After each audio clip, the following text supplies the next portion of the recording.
Hello, everybody, and welcome back to 50 Shades of Tay. I'm Taylor Gonzalez, and right now, today, November 22nd, there is a brand new sci-fi thriller available to watch on digital. It's called Trapped In, and I have one of the stars of the film with me. Robert Palmer Watkins is here. Robert, how are you doing today?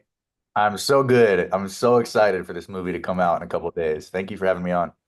Thank you so much for being here. I can't wait for everyone to see this movie. And we were just talking right now before we started recording about what a long journey it's been for this film to finally come out. How does it feel that it's finally going to be available for everyone to watch at home? Gosh, I mean, you never know when I've done a bunch of movies and like TV, you kind of know when it's going to come out. You kind of have there's an expectancy of, for several months or this will be in the next season but with movies, you just don't know because, especially an independent movie like this one was, this one had a lot of CGI and special effects and music added to it and it just took longer than I think was expected. But I think everything happens for a reason. I think it's kind of cool that it's coming out when it is. There's a lot of elements to this movie that have to do with supernatural and sci-fi and aliens possibly and AI and also not to mention the fact that, all of us in the movie, especially Matt Rife, obviously, he's on a whole different level with his career. So I'm hoping that all these little things that make this movie special, maybe the delay was supposed to happen, Yeah. you know? No, I totally agree. And it's such a fun premise too. I don't want to give away anything, but without giving too much away, what can you talk about with your character of Greg? So I play Greg. He is the leader of it's a cyclist team. The story is based around the cyclist team who's training in the remote areas of France, and they're staying at this inn while they're training. They're doing like high altitude trainings. They're staying at this inn high up in the mountains, and my character is kind of the veteran. I'm the leader of the pack. He's aggressive. He's a bit of a bully. And I'd like to say he's misunderstood. Everybody else might say he's a dick. I think he's misunderstood. But no, what's cool about playing a character like him is just that, like, nobody we all have our personalities because of something. It's coming from a place. I mean, I had to like figure out why Greg was kind of an asshole. Why was Greg so aggressive? What are his fears? What are his insecurities? Where does that stuff come from? Why does he wear this shell? That of being this tough guy.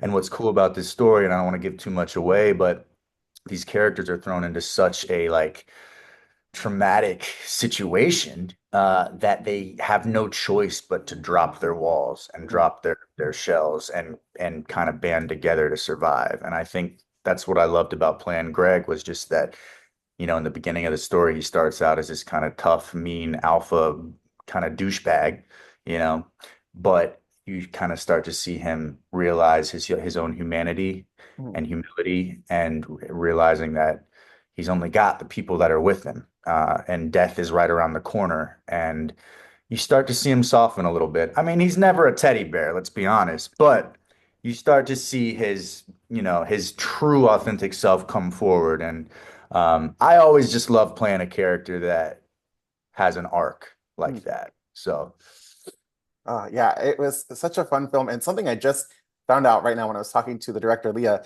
was that this was actually shot in Malibu, which blew my mind. yeah. I had no idea it was filmed in Malibu.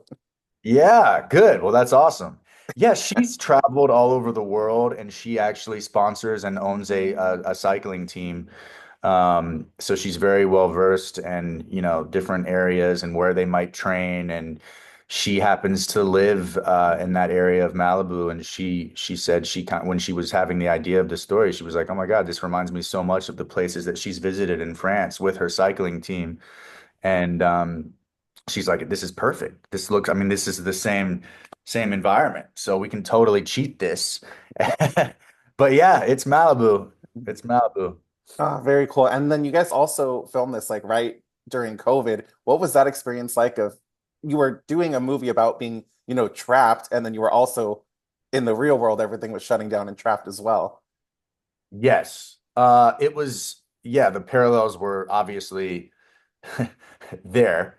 Uh, I think we were like, I want to say we were like halfway through the pandemic. So we were like all of us could relate to this situation. You know, Mhm. it definitely hit close to home.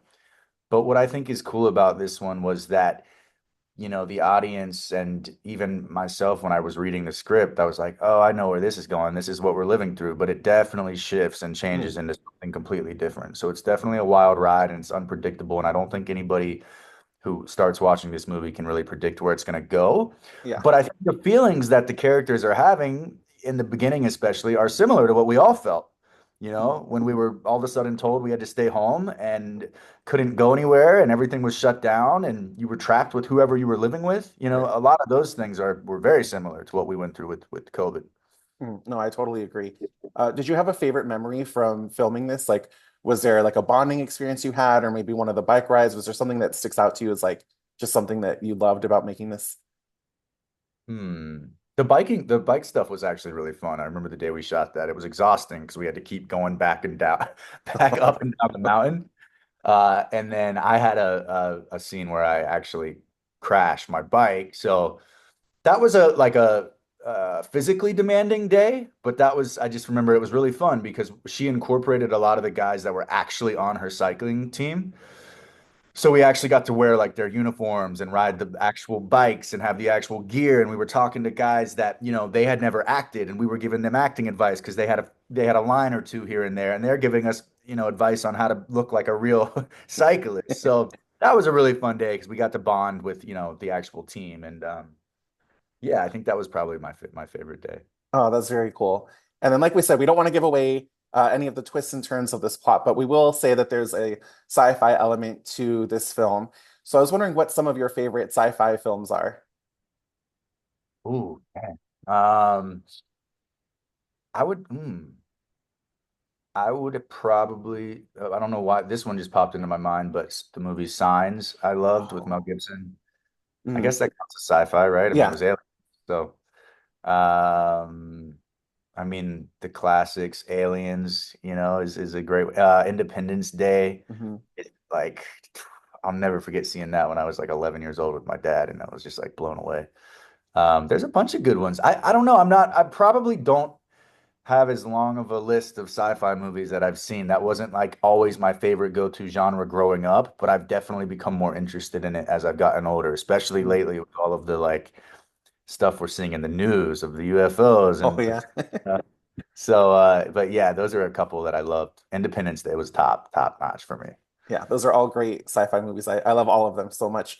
But Robert, Yeah. I can't thank you enough for joining me today and for being here. And congratulations on the release of this film. And just I hope everyone enjoys it and checks it out on digital November 22nd. Awesome. Good to meet you, Taylor. Thank you Nice to so meet you much, too. man. Thank you. Appreciate it. Bye. Bye. Hello, everybody, and welcome back to 50 Shades of Tay. I'm Taylor Gonzalez, and today I have a very special guest with me. She is the writer, director, producer, and I believe also the editor on the brand new, it's a sci-fi thriller, Trapped In. I have Leah Sturgis with me today. How are you doing? I'm great, Taylor. Great to be on the show. Thank you so much. Oh, well, thank you for being here. I really appreciate it. You do a lot of different roles on this film, like I just mentioned. When you are doing all these different roles for a film, do you have a favorite role to perform? Definitely directing is my favorite. Yeah, I just feel like that's when all the magic happens. Envisioning the story and writing the script is also a big part of it. I would much prefer to, I would rather tell my own story than, find a story and then tell someone else's story. So that's part of it. And, just being able to see the story come alive and see what the actors bring to it. It's really a magical moment. So that's definitely what I live for. Oh, very nice. Well, for people who haven't had a chance yet to check out the trailer, how would you describe Trapped In? So Trapped In is definitely, I would call it a psychological thriller. It's about this a cycling team, an American cycling team, is get trapped in this historic lodge in the mountains of Europe, and the team members mysteriously start disappearing, and they assume like someone is kind of out and about, killing them off. And the story develops and it becomes takes more of a supernatural tone, and they have to figure out what's going on, what is behind the disappearing team members. And then you have the two leads who are kind of these rival teammates. And so they're kind of forced to kind of come together and find out, what's killing everybody off. And kind of they're forced to sort of like work together. Such a fun premise. I watched the movie last night and I really enjoyed it. I was wondering, where did you come up with the idea for this film? Well, so it started, quite a while ago.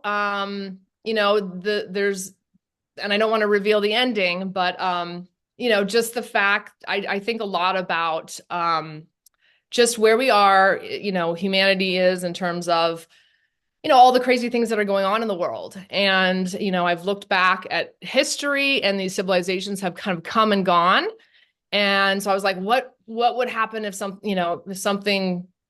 threat, came and was, basically, creating some kind of scenario that we have to face as humanity to overcome. And so that kind of was like the driving force. And then I, at the time, was actually sponsoring a cycling team. And so we were going around the world racing and, traveling all over the world. So I was seeing all these cool places. I was seeing like these ancient ruins. We were spending a lot of time in Turkey. So I had this cycling team and I was about to preparing to make a different film in Las Vegas. And then we had the COVID crisis. And so it was kind of all these elements that were sort of like circling around me at the time. And I brought them all together. So that was kind of the inspiration. And we were locked down for real. And so we locked down in my house and we made this movie. Oh my gosh. Yeah, that is crazy. So did you film it at your house? I did. Oh I my did. gosh. I Yeah. was wondering So when I was watching, I was like, where was this film? That's so cool. yeah, it's actually Malibu. It's supposed to be in Europe, but I think, we definitely it looks like we're filming in Europe. Most people actually ask me where do we film in Europe? So yeah, Malibu is actually pretty remote when you get up in the mountains. And so we were able to, shoot a couple scenes with the guys on their bikes but mostly we're, it's like it's sort of trapped in, literally, and we were. And so that's what was going on. And we were kind of like, was kind of like reality paralleling the story. And yeah, that was happening for real. So. Oh my gosh. And then you also have Matt Rife in this film who plays Connor. He's known for his comedy and for being just hilarious. What was it like directing him in a more serious and dramatic role? It was honestly such a pleasure, and he is such a great guy. He's so much fun to work with, and yeah, just he very, very talented, and you see this depth and this range of emotion that he can portray, and these very dark moments in the film. And he nails it, so I'm actually really excited for, audiences to see this other side of him. And we'll be the first because, he's done some other films, but I don't think they have this kind of quality. And so, yeah, you really get to see his talent there. So it was a lot of fun and it was amazing. Yeah, I'm excited for people to see this different like personality of his. I think it's very interesting and just, completely different from what everyone's used to of his comedy. But I cannot Right. thank you enough for joining me for this interview. I am so excited for everyone to check out this movie. It's available on digital on November 22nd. Everybody check out Trapped In. And Leah, thank you so much for being here. Thank you so much. Great to meet you, Taylor. Thank you, you too. Have a great rest of your day. Okay, you too. Bye. Bye-bye.